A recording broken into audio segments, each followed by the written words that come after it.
நான் உங்கள் அஸ்ட்ராலஜர் மகாஸ் ராஜா. இன்றைக்கி ஒரு நல்ல தலைப்போடு உங்கள் எல்லாரையும் சந்திக்கிறதுல மிக மகிழ்ச்சி. இன்றைக்கி என்ன தலைப்பு பார்க்கலாம் அப்படின்னா, படிப்பு. நமக்கு நம்ம என்ன படிக்கலாம், எனக்கு எந்த படிப்பு வரும். பொதுவாக எல்லா லக்னங்களுக்கும் பார்த்தீங்க அப்படின்னா, ஏதோ ஒரு இப்போ இந்த படிப்பு தான் இந்த லக்னம் படிப்பாங்கன்றத நிச்சயமாக நம்ம ஒரு டிஃபைன்டாக சொல்ல முடியாது.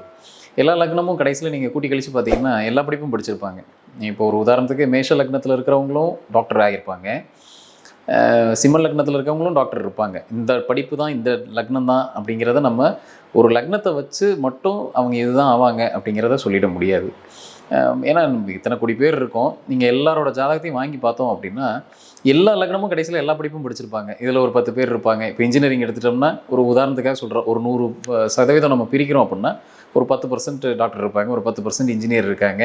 எல்லா லக்னத்துலேயும் எல்லாமே கலந்து தான் இருக்குமே தவிர, குறிப்பிட்டு இந்த லக்னத்தில் பிறந்துட்டாங்க இவங்க கன்ஃபார்மாக டாக்டர் மட்டும்தான் ஆவாங்க, இவங்க கன்ஃபார்மாக இன்ஜினியரிங் மட்டும்தான் ஆவாங்க, இல்லை இவங்க கன்ஃபார்மாக ஆர்ட்ஸ் மட்டும்தான் படிப்பாங்கன்னு நம்மளால் நிச்சயமாக சொல்ல முடியாது. எல்லா லக்னமும் எல்லா பாக்கியமும் அவங்களுக்கு கிடைக்கிறதுக்கு வாய்ப்பு இருக்குது. அப்போ இதை தாண்டி வேறு எது டிசைட் பண்ணுது இவங்களுக்கு என்ன படிப்பு வரும், இல்லை இவங்க எடுத்திருக்க ப்ரொஃபஷன். இப்போது நம்ம ஒரு வேலைக்கு போய் சேரணும் அப்படின்னா படிப்பு முக்கியம். அப்போ அந்த வேலைக்கான படிப்பு ரொம்ப முக்கியம். இன்றைக்கி அப்படி தான் இருக்குது. சில பேருக்கு மட்டும்தான் படித்தது ஒன்றா இருக்கும், பார்க்குற வேலை வேறையாக இருக்கும்.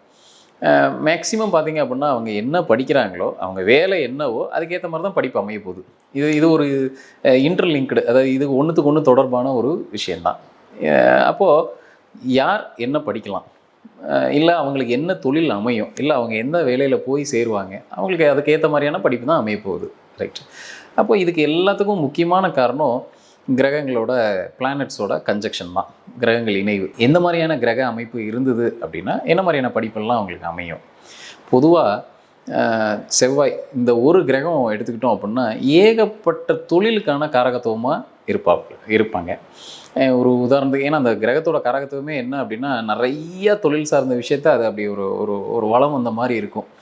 ஒரு கட்டிட வேலை பார்க்குறவங்களுக்கும் செவ்வாய் முக்கியம், ஒரு டாக்டர் ஆகணும் அப்படிங்கிறவங்களுக்கும் செவ்வாய் முக்கியம், ஒரு போலீஸ் ஆஃபீஸர் ஆகணும், ஒரு காவல்துறையில் வேலை பார்க்கணும் அப்படின்னாலும் அவங்களுக்கு செவ்வாய் முக்கியம். செவ்வாய் நல்ல நிலைமையில் இருக்கணும். முக்கியம்னு சொல்கிறது அவங்களுக்கு செவ்வாய் ஒரு நல்ல நிலைமையில் இருக்கணும். எங்கேயும் ஜாதகத்தில் கெட்டு போகாமல் ஒரு நல்ல நிலைமையில் இருந்தது அப்படின்னா அவங்களுக்கு அந்த ப்ரொஃபஷனை அவங்கள தேர்ந்தெடுக்க அந்த சூழலை அதை ஏற்படுத்தி கொடுக்கும். எந்த தடையும் இல்லாமல் அந்த ப்ரொஃபஷன் அவங்களால அடைய முடியும். அப்போது செவ்வாய் ஒரு இடத்துல நல்லா இருக்குது அப்படின்னா அவங்களுக்கு நிச்சயமாக இப்போ நான் சொன்ன இந்த காரகத்துவங்களில் ஏதாவது ஒரு படிப்பை படித்து அதுக்கான தொழிலில் போய் சேர்ந்துருவாங்க, இல்லை அதுக்கான வேலையில் போய் சேர்ந்துருவாங்க. அப்படி தான் இருக்கும் அவங்களோட ஜாதக அமைப்பை எடுத்து பார்த்தோம் அப்படின்னா. அதே போல் ஒரு நம்ம எதெல்லாம் ஒரு ஷார்ப் இன்ஸ்ட்ருமெண்ட்ஸு, ஒரு பார்பர் ஷாப்பு, இந்த மாதிரியெல்லாம் இருக்கிறது கூட ஒரு சலூன் வைக்கணும் அப்படின்னா கூட செவ்வாய் நிச்சயமாக நல்ல நிலைமையில் இருக்கணும் அவங்களுக்கு ஜாதகத்தில். சரி, அப்போ செவ்வாய் மட்டும் போதுமா சார், வெறும் செவ்வாய் மட்டும் பார்த்துட்டு செவ்வாய் நல்லா இருக்குது அப்படின்னா அவங்களுக்கு இப்போ நம்ம சொன்ன இந்த அதாவது இந்த தொழில்களில் இந்த படிப்புகள்லாம் அமைஞ்சிருமா? வெறும் எப்பயுமே ஒரு கிரகம் தனியாக இருக்குது அப்படின்னா அதோட வீரியத்தை விட அது எந்த கிரகத்தோடு சேர்ந்துருக்கு அப்படிங்கிறத பார்க்கணும். அதுதான் அதோட பவரை ப்ளஸ் பண்ண போதா இல்லை மைனஸ் பண்ண போதாங்கிறத நம்ம பார்த்துக்கலாம். ஒரு உதாரணத்துக்கு இன்றைக்கி இன்ஜினியரிங் படிப்பே எடுத்துக்கிறோமே, எல்லாருக்கும் ரொம்ப நல்லா பரிச்சயமான ஒரு மெக்கானிக்கல் இன்ஜினியரிங் ஒரு மெக்கானிக்கல் இன்ஜினியராக ஒருத்தர் இருக்கார் அப்படின்னா அவரோட ஜாதகத்தை நல்லா போய் வாங்கி பார்த்தீங்க அப்படின்னா அந்த இடத்துல நிச்சயமாக எங்கேயாவது ஒரு இடத்துல செவ்வாய் சனியோட தொடர்பு ஏதாவது ஒரு வகையில் இருக்கும். ஒன்று இந்த செவ்வாய் போய் அவங்களோட ஏதாவது சனியோட நட்சத்திரத்தில் போய் உட்காந்துருக்கும், இல்லை ஏதாவது நேரடி பார்வை இருக்கும், இல்லை செவ்வாய் சனி தொடர்பில் இருக்கும். இந்த மாதிரி ஏதாவது ஒரு வகையில் செவ்வாய் சனி சேர்ந்ததாக இருக்கும் மெக்கானிக்கல் துறையில் இருக்கிறவங்களுக்கு. இது போல் செவ்வாய் சந்திரனோட தொடர்பில் இருக்குதுன்னு வச்சுக்கிங்களேன் ஒரு ஜாதகத்தில், நிச்சயமாக அவங்க ஒரு உணவு தொழில், ஒரு கேட்ரிங் பிஸ்னஸ் ஆகட்டும், நீர் சம்மந்தப்பட்ட தொழில் ஏதாவது ஒன்று பண்ணிகிட்டு இருப்பாங்க. இந்த வாட்டர் கேன் பியூரிஃபை பண்ணி பண்ணுறது, ஆர்ஓ பிளான்ட் பண்ணுறது, இந்த மாதிரி ஏதோ ஒரு வகையில் நீர் சம்மந்தப்பட்ட தொழில் இல்லை உணவு சார்ந்த தொழிலில் நிச்சயமாக இருப்பாங்க. மரைன் இன்ஜினியராக இருப்பாங்க. அதுபோல் செவ்வாய் சுக்கிரனோட சம்மந்தப்பட்டுருச்சு அப்படின்னா இசிஇ, ட்ரிபிள்இ அதாவது electronics and communication engineering, electrical engineering இந்த மாதிரியான ஏதாவது ஒரு சார்ந்த துறையில் நிச்சயமாக அவங்களை ஈடுபடுத்திக்கிடுவாங்க. இதில் என்னென்னா இவங்க ஈடுபடுறதுன்றது ஒன்று, இவங்களுக்கு அந்த படிப்பு கிடைக்கிறதுன்றது ஒன்று, அதில் சக்ஸஸ்ஃபுல்லாக அவங்களுக்கு ஒரு கெரியர் அமைச்சு கொடுத்துரும். அவங்களுக்கு படித்த படிப்புக்கு ஏற்ற வேலை கிடச்சிருச்சுனாலே ஒருத்தருக்கு கெரியர் ஓரளவுக்கு ஒரு சக்ஸஸான பாதையை நோக்கி போகுதுன்னு தான் நாங்கள் அர்த்தம். ஸோ இந்த அமைச்சு கொடுக்குறது அந்த கிரகங்களோட வேலை. அதை அந்த உந்துதல் பண்ணி அதை கொண்டு போய் அவங்கள செட்டில் பண்ணி அதில் உட்கார வைக்கிறது தான் இந்த பிளானட்ஸோட வேலையே. சரி, அதே போல் ஒரு செவ்வாய் வந்து புதனோட சம்மந்தப்பட்டுருச்சு அப்படின்னா இன்றைக்கி இருக்கக்கூடிய மிகப்பெரிய துறை இந்தியாவில் வந்து ஐடி, கம்ப்யூட்டர் சயின்ஸ் இது மாதிரியான துறைகளில் அவங்களுக்கு ஒரு நல்ல நிபுணத்துவத்தை கொடுத்துரும். ரைட், இதெல்லாம் தாண்டி முதல்ல படிப்பு அப்படின்னு எடுத்துக்கிட்டோம் அப்படின்னாலே புதன் முதல்ல வந்து ஒரு நல்ல ஒரு அமைப்பில் இருக்கணும். ஏன்னா படிப்புக்கான கிரகம் வந்து புதன் தான். புதன் ஒருத்தருக்கு நல்லா இருந்தது அப்படின்னா தான் அவங்க படிப்புக்கான இன்றைக்கி இருக்கிற காலகட்டத்தில் மினிமம் படிப்புங்கிறது இன்றைக்கி எல்லாருக்கும் கிடச்சிருது. ஒரு மினிமம் எஜுகேஷனுங்கிறது இன்றைக்கி எல்லாருக்கும் கிடச்சிருது. ஆனால் இருந்தாலும் அந்த எஜுகேஷனை அவங்க எப்படி ரிசீவ் பண்ணிக்கிறாங்கன்றது அந்த புதன் எந்த இடத்துல இருக்குங்கிறத பொறுத்து. இப்போ நான் இதுக்கு முன்னாடி சொன்னது செவ்வாய் வந்து அவங்கள தொழில் என்னவா அமைய போதோ அதுக்கேற்ற மாதிரி அவங்கள படிக்க வச்சிரும். மெக்கானிக்கல் இன்ஜினியர் ஆக்கி விட்டுரும், இல்லை ஒரு ஐடியில் சேர வச்சிரும். ஆட்டோமேட்டிக்காக அவங்க ஐடி இன்ஜினியரிங் முடித்த உடனே அவங்க போய்ட்டு ஐடி வேலையில் தான் போய் சேர போகிறாங்க. அதில் டவுட்டே கிடையாது. யாரும் போய்ட்டு அதில் மாற்றி போய் வேறு ஏதாவது ஒரு இதில் போய் வேறு ஒரு துறையில் போய் நிச்சயமாக சேர போகிறது இல்லை. அதே போல் தான் இது எல்லாத்துக்கும் பேஸ் அப்படின்னு பார்த்தோம்னா புதன். அப்போ புதன் ஒரு நல்ல நிலைமையில் இருக்கணும். நீங்கள் புதன் வந்து சில பேருக்கு ஒரு நல்ல நிலைமைன்னு நான் சொல்கிறது வந்து ஒரு ஹெச்டி, அதாவது அதிக பாகை பெற்ற கிரகமாக இருக்குது ஒருத்தருக்கு புதன் அப்படின்னா அவங்களுக்கு படிப்பு ரொம்ப எளிமையாக இருக்கும். அவங்களுக்கு ஒரு தடவை படிச்சுட்டாங்க அப்படின்னாலே அந்த விஷயங்கள் எதுவுமே மறக்காது அவங்களுக்கு. அது ரொம்ப ஒரு எப்படி சொல்கிறது, உங்களுக்கு வந்து இயல்பாக இருக்கும். அவங்களுக்கு படிக்கிறது வந்து ரொம்ப லேசாக படிப்பாங்க. அவங்க வந்து ரொம்ப ஒரு சிரமம் எடுத்துக்காமல் எல்லாரும் வந்து ரொம்ப அதிக நேரம் எடுத்துக்கிட்டாங்க அப்படின்னா இவங்க ரொம்ப குறைஞ்ச நேரத்துலேயே புரிஞ்சு படிக்கிறதுக்கு உண்டான திறன் வந்து நிச்சயமாக இருக்கும் இவங்களுக்கு. புதன் வந்து அதிக பாகையில், அதாவது ஹெச்டியா ஹை டிகிரியாக இருக்கப்பட்டவங்க. அதே போல் புதன் ஆட்சி உச்சமானவங்க. அதே போல் புதன் ஒரு நல்ல கிரகங்களோடு சேர்ந்துருக்கு அப்படின்னா இவங்களுக்கெல்லாம் பார்த்திங்கன்னா படிப்பு வந்து ரொம்ப இயல்பாக இருக்கும். இல்லை 2ஆம் பாவகத்தோட புதன் சேர்ந்துருக்கு, 4ஆம் பாவகத்தோட எங்கெல்லாம் இந்த புதன் சம்மந்தப்படுதோ அதுக்கு ஏற்ற மாதிரி அவங்களுக்கு எஜுகேஷன் லெவல் அடுத்தடுத்த லெவலில் போயிட்டே இருக்கும்.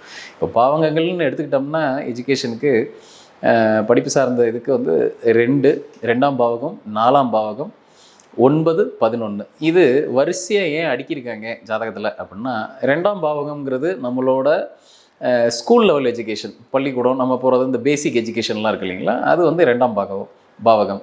அதே மாதிரி 4 பார்த்திங்கன்னா நம்மளோட காலேஜ் எஜுகேஷன், கல்லூரி படிப்பு. ஒருத்தர் ஸ்கூலிங் முடித்து அடுத்த லெவல் காலேஜுக்கு போகணும் அப்படின்னா 4ஆம் பாவகம் ஏதோ ஒரு வகையில் நல்லா இருக்கணும். இல்லை அது ஏதாவது புதனோட சம்மந்தப்பட்டிருக்கு அப்படின்னாலும் அவங்களுக்கான எஜுகேஷன் நல்லா ஃபுல்ஃபில்லாக போகும். அடுத்து 9 அதுக்கான ஹையர் எஜுகேஷன். காலேஜில் இப்போ மாஸ்டர்ஸ் பண்ணுறாங்க இல்லையா, இப்போ நான் பிஏ முடிச்சுட்டேன் சார், அடுத்து எம்பிஏ போகிறேன், இல்லை பிஎஸ்சி முடிச்சிட்டேன், எம்எஸ்சி பிஇ முடிச்சுட்டு அடுத்து எம்இ போகிறேன், இந்த மாதிரியான மாஸ்டர்ஸ் எஜுகேஷன் பண்ணக்கூடியது 9ஆம் பாவகம். அடுத்து கடைசியாக 11ஆம் பாவகம். அடுத்த ஸ்டெப்பு, நான் மாஸ்டர்ஸ் முடிச்சிட்டேன், அடுத்து நான் பிஹெச்டி பண்ண போகிறேன், டாக்டரேட் எடுக்க போகிறேன், அதுக்கு 11ஆம் பாவகத்தோட அமைப்பு கண்டிப்பாக தேவை. அது ஒரு நல்ல நிலைமையில் இருக்குது அப்படின்னா நிச்சயமாக அவங்க மாஸ்டர்ஸ் முடிச்சுட்டு அடுத்து பிஹெச்டி டாக்டரேட் வாங்கக்கூடிய ஜாதகங்கள்லாம் பார்த்தீங்க அப்படின்னா 11ஆம் பாவகம் நல்ல ஒரு நிலைமையில் இருக்கும். சரி, இப்போ இந்த புதன் நம்ம அதே போல் சில பேருக்கு வந்து புதன் நீசமாக இருக்கும். ஆட்சி உச்சமாயிடுச்சுன்னா படிப்பு நல்லா வந்துடும்னு சொல்லிட்டோம். ஒருவேளை நீசமாக இருந்ததுன்னா அவங்களுக்கு படிப்பே வராது அப்படின்னு நம்ம யாருக்கும் சொல்லிட முடியாது. நிச்சயமாக வரும். அவங்களுக்கு என்னென்னா முன்னாடி படிக்கிறத விட அவங்களுக்கு கொஞ்சம் பின்காலத்தில் படிக்கிறது ரொம்ப இயல்பாக படிப்பாங்க. அவங்களுக்கு ஃபஸ்ட் ஆஃப் பார்த்திங்கன்னா கொஞ்சம் ஒரு ஸ்லோவாக இருக்கிற மாதிரி தெரியும். ஆனால் அவங்களோட திங்கிங், அதாவது அவங்க சிந்திக்கக்கூடிய திறன் பார்த்திங்க அப்படின்னா நிச்சயமாக இயல்பாக எல்லோரும் சிந்திக்கிற மாதிரி இருக்காது. அவங்க ரொம்ப வித்தியாசமாக சிந்திக்கக்கூடிய ஒரு மனுஷங்களாக இருப்பாங்க. இப்போ எல்லோரும் ஒரு நேர் கோட்டில் சிந்திக்கிறோம் அப்படின்னா, ஒரு விஷயத்தை சால்வ் பண்ணுறதுக்கு ஒரு நேர்கோட்டில் சிந்திக்கிறோன்னா, இந்த புதன் நீசமானவங்களை பார்த்தீங்க அப்படின்னா ரொம்ப ஒரு வித்தியாசமான ஒரு அணுகுமுறையாக இருக்கும். ஒரு விஷயத்தை வந்து அவங்க அணுகிறது பார்த்திங்கன்னா அந்த மாதிரியான அதாவது அந்த மாதிரியான ஆட்கள் வந்து அவங்களோட செயல்பாடு அப்படி தான் இருக்கும். அதே போல் புதன் வந்து ரொம்ப ஒரு குறைந்த பாகையில் அமைந்து போச்சு ஒருத்தரோட ஜாதகத்தில் அப்படின்னா அவங்களுக்கு படிப்பாங்க, ஆனால் உடனடியாக அவங்களால அதை ஞாபகம் வச்சுக்க முடியாது. நான் என்ன படித்தாங்களோ அதை உடனடியாக அதை வந்து மனசுக்கு ஏற்றுக்க முடியாது. கொஞ்சம் டைம் எடுக்கும் அவங்களுக்கு அதை வந்து திருப்பி அவங்க மெமரைஸ் பண்ணி. அதுக்காக இவங்க யாருக்குமே வந்து படிப்பு வராமல் அப்படிலாம் போயிடாதுங்க. கொஞ்சம் அதாவது ஒவ்வொருத்தருக்கும் ஒவ்வொரு மாதிரியாக இருக்கும். அந்த புதனோட அமைவை பொறுத்து அந்த படிப்பு ஒவ்வொரு விதமாக அவங்களுக்கு அமைஞ்சிரும். அதே மாதிரி புதன் நல்லா இருக்குது அப்படின்னா அக்கௌண்டன்ஸ், காமர்ஸ், மேக்ஸ், முக்கியமாக கணிதம், அது இல்லாமல் இன்றைக்கி உலகம் கிடையாது. அது சார்ந்த படிப்புகளில் இவங்களுக்கு நிச்சயமாக ஒரு பெரிய நாட்டம் இருக்கும். அந்த படிப்பு இவங்களுக்கு ரொம்ப இயல்பாக வரும். இந்த புதன் இப்போ நான் சொன்ன அந்த பாவகங்களோட எங்கே சம்மந்தப்படுதோ அந்த எஜுகேஷனை நிச்சயமாக அவங்க ஃபுல்ஃபில் பண்ணிடுவாங்க. எங்கேயுமே பிரேக் இல்லாமல் ஃபுல்ஃபில் பண்ணி ஒரு நல்ல ஸ்கோரோடு வெளியில் வந்துடுவாங்க. இன்னும் அடுத்தடுத்த லெவல் இருக்குது. இதில் சூரியன் சம்மந்தப்பட்டுச்சு அப்படின்னா ஒரு அரசாங்க வேலையை நோக்கி போவாங்க. இதுலேயே அந்த அட்மினிஸ்ட்ரேட்டிவ் சர்வீசஸ்ன்னு சொல்கிறோம் இல்லையா, அது மாதிரியான ஆட்சி, அதாவது ஒரு அரசு அதிகாரத்தில் கொண்டு போய் அவங்கள எப்படியாவது கொண்டு போய் உட்கார வச்சிடும். அந்த ஐஏஎஸ் ஐபிஎஸ் ஜாதகங்கள்லாம் பார்த்தீங்க அப்படின்னா சூரியன் ஒரு முக்கியமான நிலைமையில் இருக்கும். இருந்தால் மட்டும்தான் அவங்களுக்கான அந்த அட்மினிஸ்ட்ரேட்டிவ் சர்வீசஸ்ன்னு சொல்லக்கூடிய ஐஏஎஸ் ஐபிஎஸ், சிவில் சர்வீசஸ், இதிலெல்லாம் அந்த காம்படிட்டிவ் எக்ஸாம்ஸஸ்லாம் அவங்க நிச்சயமாக வெற்றி பெற்று ஒரு அரசாங்க வேலையில் அதுவும் அட்மினிஸ்ட்ரேட்டிவ் பண்ணக்கூடிய ஒரு பொசிஷனில் போய் அவங்கள உட்கார வச்சிடும். ஸோ இவ்வளோ விஷயங்கள் இருக்குது. நம்ம ஒரு படிப்பு அப்படின்னு இது ரெண்டாவது, இது நான் இப்போ சொன்னது எல்லாமே ஒரு பொதுவான கருத்து தான். இதை வச்சு மட்டும் ஒருத்தரோட படிப்பை நம்ம தேர்ந்தெடுத்துட முடியாது. நிச்சயமாக ஒருத்தரோட தனிப்பட்ட ஹாரோஸ்கோப் என்ன சொல்ல வருது, அவங்களுக்கு எப்படி என்ன அவங்களை கெரியர் அதாவது அமைய போகுது அப்படிங்கிறத தனிப்பட்ட முறையில் அவங்களுக்கு அனலைஸ் பண்ணால் மட்டும்தான் நம்மளால் ஒரு அறுதிட்டு சொல்ல முடியும். இவங்களுக்கு இந்த படிப்பு நல்லா வரும், அதே போல் இந்த கெரியர் அவங்க அமைச்சிக்கிட்டாங்கன்னா லைஃப்பில் ரொம்ப சக்ஸஸ்ஃபுல்லாக இருப்பாங்க அப்படின்னு. இப்போ நான் கொடுத்துருக்கிறது எல்லாமே பார்த்திங்கன்னா பொதுவான தகவல். இப்படிலாம் இருக்கிறவங்களுக்கு இப்படியான அமைப்பு இருக்கும், கிரக அமைப்பு இருக்கும் அப்படிங்கிறது. இது என்ன, இதை வச்சு நாங்கள் என்ன சார் பண்ணுறது? இது உங்களுக்கு ஒரு என்ட்ரி லெவல். நான் ஸ்கூல் இப்போ முடிச்சிட்டேன் சார், எனக்கு இப்போ அடுத்து என்ன பண்ணலான்னு ஒரே கன்ஃபியூஷனாக இருக்குது. என் டேபிள் முன்னாடி ஒரு 10 படிப்பு அப்ளிகேஷன் நான் எடுத்து வச்சுருக்கேன், வாங்கி வச்சுருக்கேன். எனக்கு இதில் சேரலாமா அதில் சேரலாமான்னு எனக்கு ஒரு கன்ஃபியூஷன்லேயே இருக்கேன் நான். அப்படிங்கிறவங்களுக்கு இது ஒரு சின்ன ஒரு என்ட்ரி பாயிண்ட். அதை நீங்கள் மீதி நீங்கள் அதை செல்ஃப் அனலைஸ் பண்ணிக்கிறதுக்கான ஒரு சின்ன என்ட்ரி பாயிண்ட் தான். ஆனால் இதை வச்சு மட்டும் தீர்மானம் பண்ணாதீங்க.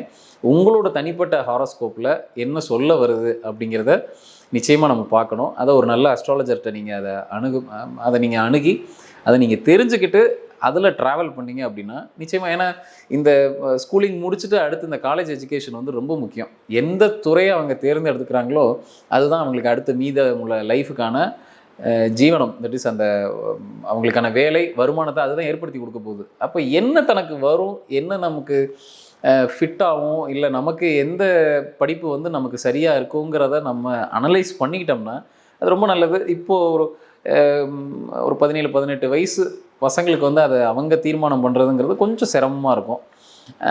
அதை கொஞ்சம் பேரண்ட்ஸ், அதாவது பெற்றோர்கள் அதை எடுத்துக்கிட்டு இதை ஒரு டாஸ்க்காக எடுத்துக்கிட்டு அவங்க அதை ஒரு நல்ல பாதையில் அமைச்சு கொடுத்தாங்க அப்படின்னா நிச்சயமாக எல்லாரோட லைஃப்பும் ஒரு சக்ஸஸ்ஃபுல்லான ஒரு வழியை நோக்கி நிச்சயமாக போகும். அதே போல் இந்த முறை பார்த்தீங்க அப்படின்னா பொதுவாகவே இந்த முறை காம்படிட்டிவ் எக்ஸாம்ஸில் இந்த மாதிரியான விஷயங்களில் நிறைய பேர் சக்ஸஸ்ஃபுல்லாக வரதுக்கு இந்த வருஷம் நிறையா வாய்ப்புகள் இருக்குது. ஃபெயிலியர்ஸ் ரேட் நிச்சயமாக கொஞ்சம் கம்மியாக தான் இருக்கும். ஸோ இப்போ நான் இன்றைக்கி கொடுத்துருக்க இந்த ஜோதிட தகவல் எல்லாருக்கும் ரொம்ப பயனுள்ளதாக இருக்கும்னு நான் நினைக்கிறேன். மீண்டும் ஒரு நல்ல ஒரு தகவலோடு உங்களை அடுத்து சந்திக்கிறேன். நன்றி, வணக்கம். இந்த வீடியோ உங்களுக்கு பிடிச்சிருந்தா லைக் பண்ணுங்கள், கமெண்ட் பண்ணுங்கள், ஷேர் பண்ணுங்கள், சப்ஸ்கிரைப் பண்ணுங்கள்.